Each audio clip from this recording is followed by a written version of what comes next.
ਜਿਹੜਾ ਪ੍ਰਮਾਣ मैं आप जी के सामने देना चाहना उसका सरलेख है राग सूही छंत महला पहला घर चौथा। सतगुरु श्री गुरु नानक देव महाराज की कह रहे हैं, गुणा का होवे वासला कढ़ वास लई जय, जे गुण होवन साजना मिल सांझ करी जय, सांझ करी जय गुणा केरी छोड़ अवगुण चली। ये तीन पंक्तियां अपने ध्यान में रखो। वासला मैंने होंदा डब्बा जिहदे अंदर कुछ समान रखिया होंदा। हुण डब्बे दे अंदर की है, जिन्ना चिर वह खुलेगा नहीं उन्ना चिर पता नहीं लगेगा। डब्बा बंद है, जिन्ना चिर वह खुलेगा नहीं उन्ना चिर उहदे अंदर की है।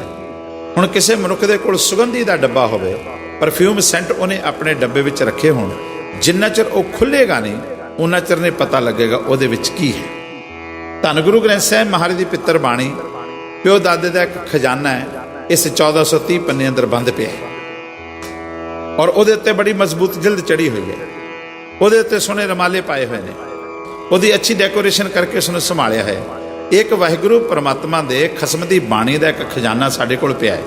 गुरु साहब कहते हैं प्यो दादे का खोल डिठा, हुण इहनूं खोलीए, इस खजाने नूं खोलीए, इसनूं पढ़ीए, इसनूं विचारीए। फिर जिन्ना जे तो वह डब्बे का डब्बा बंद रहा, असी उसनूं खोलिया ना, तो उहदे अंदर किहड़े दुरे आबदार ने, किहड़े कीमती मोती ने, किसी भी मनुख नूं नहीं पता लग सकता। इसलिए गुरु साहब कहते हैं जे तैनूं कोई इदां दा वासला मिल गया, इदां दा डब्बा मिल गया जिहदे विच गुण होण, गुणा का होवे वासला भाव सुगंधी वाली कोई चीज़ होवे, तेरे जीवन अंदर एप्लीकेबल होने वाली चीज़ होवे, तो उसनूं खोल। गुणा का होवे वासला कढ़ वास लई जे, उसनूं खोलो, ਉਹਦੇ ਵਿੱਚੋਂ ਉਹ ਜਿਹੜੀ ਖੁਸ਼ਬੂਦਾਰ ਚੀਜ਼ ਪ੍ਰਾਪਤ ਕਰਨੀ ਉਹਨੂੰ ਪ੍ਰਾਪਤ ਕਰੋ।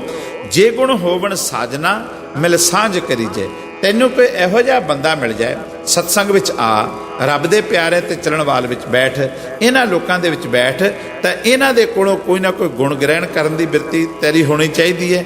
ਤੇ ਸਤਿਗੁਰੂ ਕਹਿੰਦੇ ਨੇ ਬਸ ਇੱਕੋ ਹੀ ਗੱਲ ਦਾ ਧਿਆਨ ਰੱਖੀ ਕਿ ਸਾਂਝ ਕਰੀ ਜੇ ਗੁਣਾ ਕੇਰੀ ਛੋੜ ਅਵਗੁਣ ਚਲੀ। ਗੁਣਾਂ ਦੀ ਸਾਂਝ ਕਰਨੀ ਹੈ ਤੇ ਔਗਣ ਵੀ ਹਰ ਕਿਸੇ ਵਿੱਚ ਗੁਣ ਵੀ ਨੇ ਔਗਣ ਵੀ ਨੇ। ਗੁਰਬਾਣੀ ਦੇ ਅੰਦਰ ਲਿਖਿਆ ਗੁਣ ਔਗਣ ਸਭ ਕੋ ਵਿਖੇ, ਗੁਣ ਵੀ ਨੇ ਔਰ ਔਗਣ ਵੀ ਨੇ, ਪਰ ਸਾਨੂੰ ਆਦੇਸ਼ ਕੀ ਹੈ, ਆਪਾਂ ਗੁਣਾਂ ਦੀ ਸਾਂਝ ਕਰਨੀ। ਇਸ ਲਈ ਔਗਣਾਂ ਦਾ ਜ਼ਿਕਰ ਹੀ ਨਹੀਂ ਕਰਨਾ।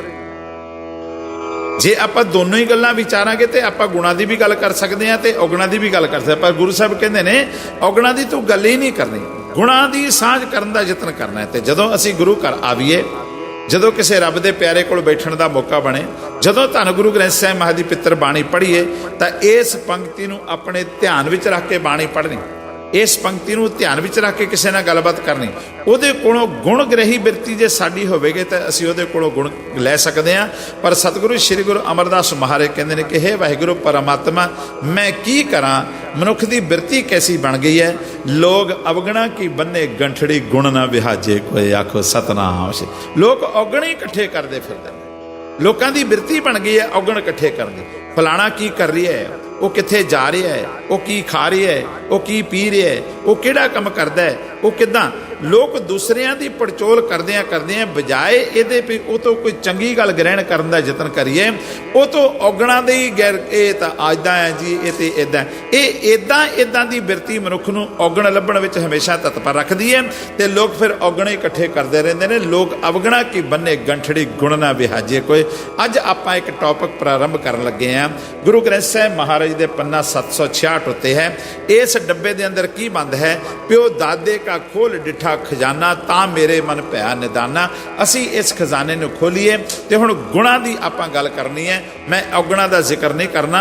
ਜੇ ਚਲਦਿਆਂ ਕੋਈ ਪੰਕਤੀ ਆ ਗਈ ਤੇ ਸਮਝ ਲੈਣਾ, ਸਿਰਫ ਉਸ ਪੰਕਤੀ ਨੂੰ ਪੂਰੀਆਂ ਕਰਨ ਵਾਸਤੇ ਮੈਂ ਪੰਕਤੀ ਬੋਲੀ ਹੈ। ਨਹੀਂ ਤਾਂ ਮੇਰੀ ਵੀ ਬਿਰਤੀ ਇਦਾਂ ਦੀ ਬਣ ਗਈ ਹੈ ਵੀ ਸੋਨਾ ਚਿੱਕੜ ਵਿੱਚ ਡਿੱਗਿਆ ਹੋਵੇ ਤਾਂ ਸੋਨੇ ਦੀ ਕੀਮਤ ਨਹੀਂ ਘਟ ਜਾਂਦੀ, ਉਹਨੂੰ ਚੱਕ ਲੈਣਾ ਚਾਹੀਦਾ, ਉਹਨੂੰ ਸਾਫ਼ ਕਰ ਲੈਣਾ ਚਾਹੀਦਾ। ਤੁਸੀਂ ਕਿਤੋਂ ਵੀ ਗੁਣ ਗ੍ਰਹੀ ਬਿਰਤੀ ਜੇ ਸਾਡੀ ਬਿਰਤੀ ਹੋਵੇ, ਪਰ ਮਨੁੱਖ ਗੁਣ ਕਿਵੇਂ ਗ੍ਰਹਿਣ ਕਰ ਸਕਦਾ ਹੈ। ਕਿਸੇ ਬਰਤਨ ਦੇ ਅੰਦਰ ਕੁਝ ਪਾਉਣਾ ਹੋਵੇ ਤਾਂ ਉਹਦੀਆਂ ਦੋ ਸ਼ਰਤਾਂ ਸਾਨੂੰ ਪੂਰੀਆਂ ਕਰਨੀਆਂ ਪੈਣਗੀਆਂ। ਕਿਹੜੀ ਗੱਲ? ਇੱਕ ਤੇ ਬਰਤਨ ਖਾਲੀ ਹੋਵੇ, ਜੇ ਪਹਿਲਾਂ ਭਰਿਆ ਹੋਵੇ ਤਾਂ ਉਹਦੇ ਅੰਦਰ ਕੁਝ ਵੀ ਨਹੀਂ ਸਮਾਇਆ ਜਾ ਸਕਦਾ, ਉਹਦੇ ਅੰਦਰ ਕੁਝ ਵੀ ਨਹੀਂ ਪਾਇਆ ਜਾ ਸਕਦਾ। ਵਸਤੂ ਅੰਦਰ ਵਸਤ ਸਮਾਵੇ, ਦੂਜੀ ਹੋਵੇ ਪਾਸ। ਪਾਸ ਮੈਨੇ ਪਾਸੇ, ਪਾਸੇ ਮੈਨੇ ਲਾਂਬੇ, ਇੱਕ ਪਾਸੇ। ਜੇ ਵਸਤੂ ਪਹਿਲਾਂ ਹੀ ਬਰਤਨ ਦੇ ਅੰਦਰ ਕੁਝ ਪਿਆ ਹੋਇਆ ਹੈ ਤੇ ਪਹਿਲੀ ਚੀਜ਼ ਨੂੰ ਸਾਨੂੰ ਬਾਹਰ ਕੱਢਣਾ ਪਵੇਗਾ, ਫਿਰ ਉਸ ਬਰਤਨ ਨੂੰ ਸਾਫ਼ ਕਰਨਾ ਪਵੇਗਾ। ਕਿਸੇ ਬਰਤਨ ਦੇ ਅੰਦਰ ਕੁਝ ਚੀਜ਼ ਪਾਉਣੀ ਹੈ ਤੇ ਸਾਨੂੰ ਉਹਦੀਆਂ ਦੋ ਸ਼ਰਤਾਂ ਪੂਰੀਆਂ ਕਰਨੀਆਂ ਪੈਣਗੀਆਂ। ਪਹਿਲੀ ਗੱਲ ਤੇ ਬਰਤਨ ਖਾਲੀ ਹੋਵੇ, ਦੂਸਰਾ ਬਰਤਨ ਸਿੱਧਾ ਹੋਵੇ। ਜੇ ਬਰਤਨ ਖਾਲੀ ਹੈ ਲੇਕਿਨ ਪੁੱਠਾ ਹੈ ਤੇ ਤਾਂ ਵੀ ਕੁਝ ਨਹੀਂ ਪੈ ਸਕਦਾ। ਤਾਂ ਜੇ ਬਰਤਨ ਆਲਰੇਡੀ ਭਰਿਆ ਹੋਇਆ ਤੇ ਤਾਂ ਉਹਦੇ ਅੰਦਰ ਕੁਝ ਵੀ ਨਹੀਂ ਪੈ ਸਕਦਾ। ਬਰਤਨ ਖਾਲੀ ਵੀ ਹੋਵੇ ਔਰ ਬਰਤਨ ਸਿੱਧਾ ਵੀ ਹੋਵੇ। ਖਾਲੀ ਬਰਤਨ ਵਾਸਤੇ ਗੁਰੂ ਸਾਹਿਬ ਜੀ ਨੇ ਆਖਿਆ ਹੈ ਕਿ ਵਸਤੂ ਅੰਦਰ ਵਸਤ ਸਮਾਵੈ, ਦੂਜੀ ਹੋਵੇ ਪਾਸ। ਦੂਜੀ ਮੈਨੇ ਪਹਿਲਾਂ ਮਿਰਚਾਂ ਵਾਲੇ ਭਾਂਡੇ ਅੰਦਰ ਅਗਰ ਮਿੱਠਾ ਪਾਉਣਾ ਹੈ ਤੇ ਕੋਈ ਮੇਰੇ ਵਰਗੀ ਝੱਲੀ ਜਨਾਨੀ ਹੋਵੇਗੀ ਜਿਹੜੀ ਉਸੇ ਭਾਂਡੇ 'ਚ ਸਾਰਾ ਕੁਝ ਪਾ ਦੇ, ਨਹੀਂ। ਪਹਿਲਾਂ ਉਹ ਬਰਤਨ ਖਾਲੀ ਹੋਵੇਗਾ, ਫਿਰ ਉਸ ਨੂੰ ਅੱਛੀ ਤਰ੍ਹਾਂ ਸਾਫ਼ ਕੀਤਾ ਜਾਵੇਗਾ, ਫਿਰ ਉਸ ਦੀ ਹਮਕ ਮਰ ਜਾਏ, ਉਹਦੀ ਸਮੈਲ ਮਰ ਜਾਏ, ਉਹਦੀ ਕੁੜੱਤਣ ਮਰ ਜਾਏ, ਉਹਨੂੰ 2 ਦਿਨ ਧੁੱਪੇ ਰੱਖੀਦਾ ਹੈ, ਤਾਂ ਜਾ ਕੇ ਕਿਤੇ ਸਾਫ਼ ਹੋਣ ਤੋਂ ਬਾਅਦ ਉਹਦੇ ਅੰਦਰ ਮਿੱਠਾ ਪਾਈਦਾ। ਇਸ ਲਈ ਬਰਤਨ ਦਾ ਖਾਲੀ ਹੋਣਾ ਬਹੁਤ ਜ਼ਰੂਰੀ ਹੈ। ਦੂਸਰਾ ਬਰਤਨ ਦਾ ਸਿੱਧਾ ਹੋਣਾ ਬਹੁਤ ਜ਼ਰੂਰੀ ਹੈ। ਸਤਿਗੁਰੂ ਜੀ ਆਪਣੀ ਬਾਣੀ ਅੰਦਰ ਲਿਖਦੇ ਨੇ, ਉਂਦੇ ਭਾਂਡੇ ਕਿਛ ਨਾ ਸਮਾਵੈ, ਸਿੱਧੇ ਅੰਮ੍ਰਿਤ ਪਰੇ ਨਿਹਾਰ। ਪੁੱਠੇ ਭਾਂਡੇ ਵਿੱਚ ਵੀ ਕੁਝ ਨਹੀਂ ਪੈ ਸਕਦਾ। ਖਿਮਾ ਕਰਨਾ, ਅਸਾਂ ਕਈ ਵਾਰੀ ਗੁਰੂ ਘਰ ਆਉਨੇ ਤਾਂ ਹਾਂ ਪੇ ਇਥੋਂ ਕੁਝ ਦਾਤ ਪ੍ਰਾਪਤ ਕਰਕੇ ਜਾਣੀ ਹੈ, ਕੁਝ ਗੁਣਗ੍ਰਹੀ ਬਿਰਤੀ ਹੈ, ਕੁਝ ਗੁਰੂ ਦੇ ਬਚਨ ਨੂੰ ਮੰਨ ਕੇ ਆਉਣਾ। ਇੱਕ ਤੇ ਅਸੀਂ ਘਰੋਂ ਹੀ ਭਰੇ ਆਉਨੇ, ਸਾਨੂੰ ਸਭ ਪਤਾ ਹੈ ਵੀ ਇੱਥੇ ਕੀ ਹੋਣ ਵਾਲਾ ਹੈ।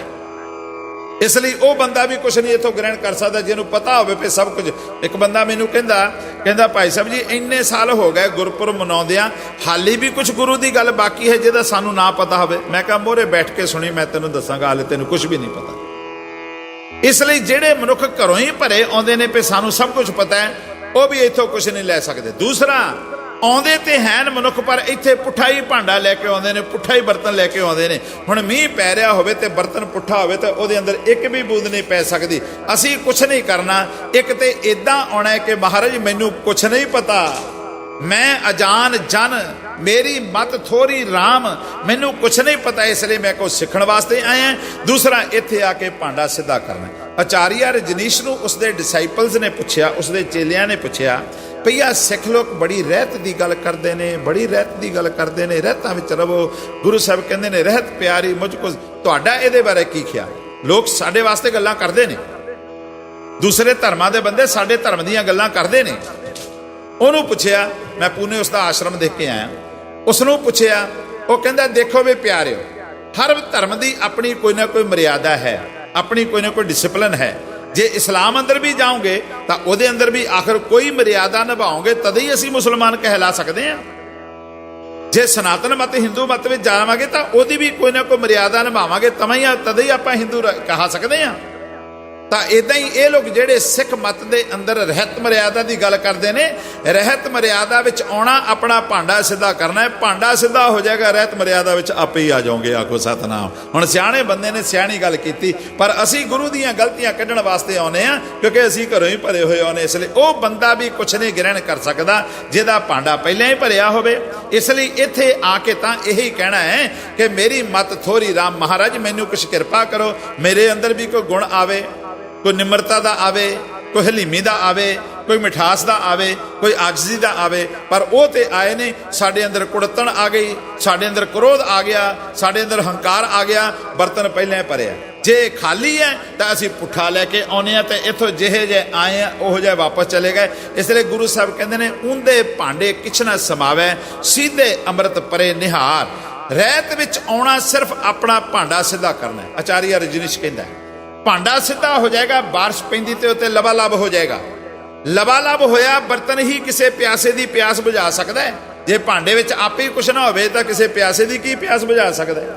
ਇੱਥੇ ਆ ਕੇ ਆਪਣਾ ਹਿਰਦੇ ਦਾ ਬਰਤਨ ਸਾਂਝਾ ਕਰੀਏ, ਸਿੱਧਾ ਕਰੀਏ। ਔਰ ਦੂਸਰਾ, ਮਹਾਰਾਜ ਮੈਨੂੰ ਕੁਛ ਨਹੀਂ ਆਉਂਦਾ, ਮੈਂ ਤੇ ਸਿੱਖਣ ਦੀ ਬਿਰਤੀ ਨਾਲ ਇੱਥੇ ਆਣਾ ਹੈ। ਸਿੱਖ ਸ਼ਬਦ ਕਿਵੇਂ ਸਾਡੇ ਨਾਲ ਲੱਗਾ ਹੈ? ਇਹੀ ਹੈ ਵੀ ਅਸੀਂ ਹਰ ਵੇਲੇ ਕੁਛ ਸਿੱਖਣਾ ਹੈ। ਇਹ ਨਹੀਂ ਕਹਿਣਾ ਵੀ ਮੈਨੂੰ ਪਤਾ ਲੱਗ ਗਿਆ, ਨਾ। ਇਹ ਨਹੀਂ ਕਹਿਣਾ ਵੀ ਮੈਂ ਸਭ ਕੁਝ ਸਮਝ ਲਿਆ, ਨਾ। ਹਾਲੇ ਬੜੀ ਦੁਨੀਆ ਗੁਰੂ ਸਾਹਿਬ ਜੀ ਦੇ ਬਚਨਾਂ ਵਿੱਚ ਤੁਸੀਂ ਦੇਖੋ ਸਹੀ, ਅਸੀਂ ਸ਼ਾਇਦ ਥੋੜਾ ਜਿਹਾ ਪਾ ਕੇ ਹੰਕਾਰ ਕਰ ਬੈਨੇ ਆ ਕਿ ਮੈਨੂੰ ਕੁਝ ਪਤਾ ਲੱਗ ਗਿਆ। ਗੁਰੂ ਸਾਹਿਬ ਜੀ ਦੇ ਇੱਕ ਅੱਖਰ ਦੀ ਵਜ਼ਾਹਤ ਕੀਤੀ। ਇੱਕ ਵਾਰੀ ਮਸਕੀਨ ਜੀ ਨੇ ਇੱਕ ਅੱਖਰ ਦੇ ਉੱਤੇ 15 ਦਿਨ ਦੋਨੋਂ ਵੇਲੇ 1-1 ਘੰਟਾ ਵਿਆਖਿਆ ਕੀਤੀ। 1 ਘੰਟਾ ਸਵੇਰੇ, 1 ਘੰਟਾ ਸ਼ਾਮੇ। ਬੰਬੇ ਆਏ ਸਨ, ਅਸੀਂ ਸੁਣਨ ਵਾਸਤੇ ਗਏ। जे एक अखर की वजाहत करदे 15 दिनों के अंदर 30 घंटे की व्याख्या हो सकती है, तो जे सारी पंक्ति की अर्थ किया जाए तो फिर तो सारा जीवन ही लग जाएगा। आखो सतनाम श्री। इसलिए आपां करनी है साझ करीजे गुणा केरी छोड़ अवगुण चलिए। हुण दो गल्लां सिद्ध हो गई, एक बर्तन खाली होवे, दूसरा बर्तन सीधा हो। हुण असीं इत्थे खाली हिरदे नाल आए हैं, महाराज मैं कुछ प्राप्त करना है। धन श्री गुरु रामदास महाराज जी का कानड़े की वार महला चौथा का एक शब्द है, पन्ना 1316 उत्ते गुरु रामदास महाराज कहते ने, सत संगत सतगुर चटसाल है जित हर गुण सिखा। ये जिहड़ी गुरु नानक की संगत है ना, एक चाटड़ियां दे बैठण दी, चाटड़े मैंने विद्यार्थी तालब इलम स्टूडेंट्स, एक विद्यार्थियों के बैठण लई गुरु साहिब जी ने एक स्थान बनाया है। गुरुद्वारा जिन्हों आपां कहंदे आ, गुरु साहिब दे वेले इस नूं धर्मशाला कहा जाता सी। सत संगत सतगुर चटसाल है, ये जिहड़ी गुरु नानक दी संगत बैठण दी जगह बनी है ना, भाव गुरुद्वारा एक विद्यार्थियों के इकट्ठे होने की जगह है। तो इत्थे आके आपां सिखना की है, इत्थे आके आपां पढ़ना की है।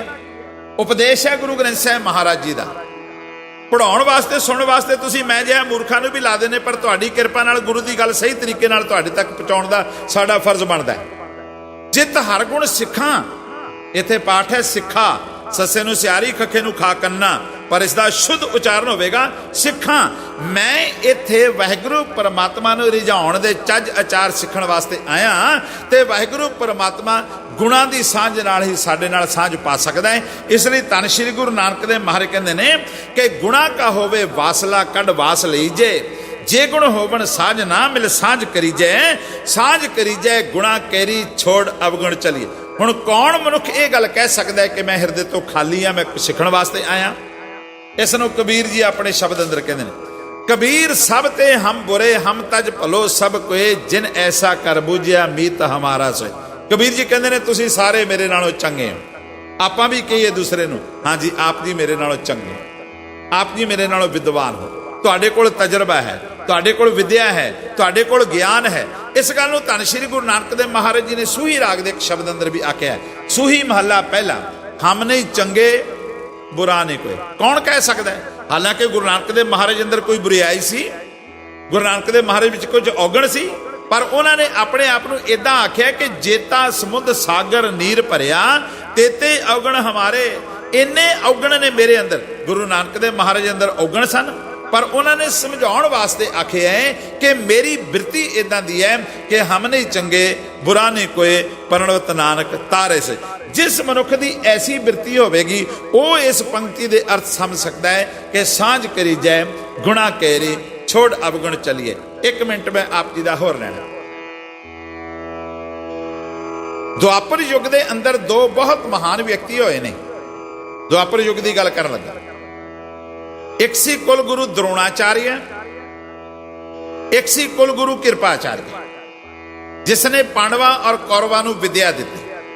कुल गुरु द्रोणाचार्य ने उन्होंने शस्त्र विद्या दी, ते कुल गुरु कृपाचार्य ने उन्होंने धार्मिक अध्यात्मक विद्या दी। जदों विद्या विच निपुण हो गए दोनों ही, कौरव पांडव दोनों ही, एक दिन हुण उन्होंने इम्तिहान लेना शुरू किया। कुल गुरु द्रोणाचार्य और कृपाचार्य ने इधरों पांडवां विचों धर्मपुत्र युधिष्ठिर नूं बुलाया, उधर कौरवां विचों दुर्योधन नूं बुलाया। कहण लगे भी तुहानूं सवाल पाया जाता है, इसका शाम तक हल देना जी। किहड़ा? धर्मपुत्र युधिष्ठिर नूं कहण लगे कि सारे जिथे भी तू फिर सकदा है सवेर तो शाम तक कोई भैड़ा बंदा लभ के लैके आ। ते द्रोणाचार्य नूं कहण लगे कि तू कोई चंगा बंदा लभ के लैके। ये सवाल सी। दोहां गुरुआं ने अपने बच्चों अगे सवाल पा दिता। दोनों ही चले गए, सवेर तो शाम तक वापस आ गए। दोनों ही कोई बंदा नाल नहीं लैके खाली हथ आ गए।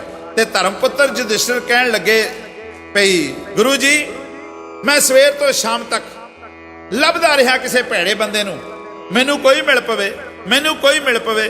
जदों मैं एक एक व्यक्ति नाल गलबात की, मैनू पता लगा भी ये मेरे नालों चंगा है। दूसरे की तलाश में तुर गया, उहदे नाल गलबात की, मैनू पता लगा ये भी मेरे नालों चंगा है। तीसरे ना, इसलिए जदों सवेर तो शाम तक मैं एक एक व्यक्ति नूं मिलदा आया, अखीर गल इत्थे मुक गई भी मैं ही सारियां तो मंदा हाँ, इसलिए मैं तुहाडे सामने आ गया। बाकी सारे मेरे नालों चंगे ने, मैं सारियां नालों भैड़ा। ते जिहड़ा दुर्योधन सी कोल कहंदा, कहंदे भी तैनूं कोई भैड़ा बंदा मिलिया? ਤੈਨੂੰ ਕੋਈ ਚੰਗਾ ਬੰਦਾ ਮਿਲਿਆ, ਕਹਿੰਦਾ ਜੀ ਮੈਂ ਜਿਸ ਵੀ ਬੰਦੇ ਨੂੰ ਮਿਲਿਆ ਉਹ ਆਹ ਕਰਦਾ ਸੀ, ਫਲਾਣਾ ਆਹ ਕਰਦਾ ਸੀ, ਮੈਂ ਹੀ ਸਾਰਿਆਂ ਨਾਲੋਂ ਚੰਗਾ ਹਾਂ। ਇਸ ਲਈ ਇੱਕ ਮਨੁੱਖ ਨੂੰ ਆਪਣੇ ਗੁਣ ਦਿਸਦੇ ਨੇ, ਇੱਕ ਮਨੁੱਖ ਨੂੰ ਆਪਣੇ ਔਗਣ ਦਿਸਦੇ ਨੇ। ਜਿਸ ਨੂੰ ਆਪਣੇ ਔਗਣ ਦਿਸਣਗੇ ਉਹ ਤਾਂ ਕੋਈ ਨਾ ਕੋਈ ਗੁਣ ਗ੍ਰਹਿਣ ਇੱਥੇ ਆ ਕੇ ਕਰ ਸਕੇਗਾ। ਜਿਹੜਾ ਕਹਿੰਦਾ ਮੈਂ ਪਹਿਲਾਂ ਹੀ ਭਰਪੂਰ ਹਾਂ, ਉਹ ਇੱਥੋਂ ਕੁਝ ਵੀ ਨਹੀਂ ਲੈ ਕੇ ਜਾਏਗਾ, ਉਹ ਪੁੱਠੇ ਭਾਂਡੇ ਵਾਂਗੂ ਆਵੇਗਾ ਔਰ ਉਦਾਂ ਹੀ ਖਾਲੀ ਦਾ ਖਾਲੀ ਚਲੇ ਜਾਏਗਾ। ਇਸ ਗੱਲ ਨੂੰ ਭਾਈ ਸਾਹਿਬ ਭਾਈ ਗੁਰਦਾਸ ਜੀ ਨੇ ਲਿਖਿਆ ਹੈ ਕਿ ਬੁਰਾ ਨਾ ਕੋਈ ਯੁਧਿਸ਼ਟਰੇ, ਦੁਰਯੋਧਨ ਕੋਈ ਭਲਾ ਨਾ ਵੇਖੇ। ਉਹਨੂੰ ਕੋਈ ਆਪਣੇ ਤੋਂ ਬਗੈਰ ਬੁਰਾ ਨਹੀਂ ਲੱਗਦਾ ਤੇ ਉਹਨੂੰ ਕੋਈ ਆਪਣੇ ਤੋਂ ਬਗੈਰ ਚੰਗਾ ਨਹੀਂ ਲੱਗਦਾ। ਇਸ ਗੱਲ ਨੂੰ ਤੁਲਸੀਦਾਸ ਜੀ ਨੇ ਵੀ ਇਦਾਂ ਲਿਖਿਆ ਹੈ ਕਿ ਬੁਰਾ ਜੋ ਖੋਜਨ ਮੈਂ ਚਲਾ, ਬੁਰਾ ਨਾ ਪਾਇਓ ਖੋਏ, ਜਬ ਖੋਜਾ ਮਨ ਆਪਣਾ ਤੋਂ ਮੁਝ ਸਾ।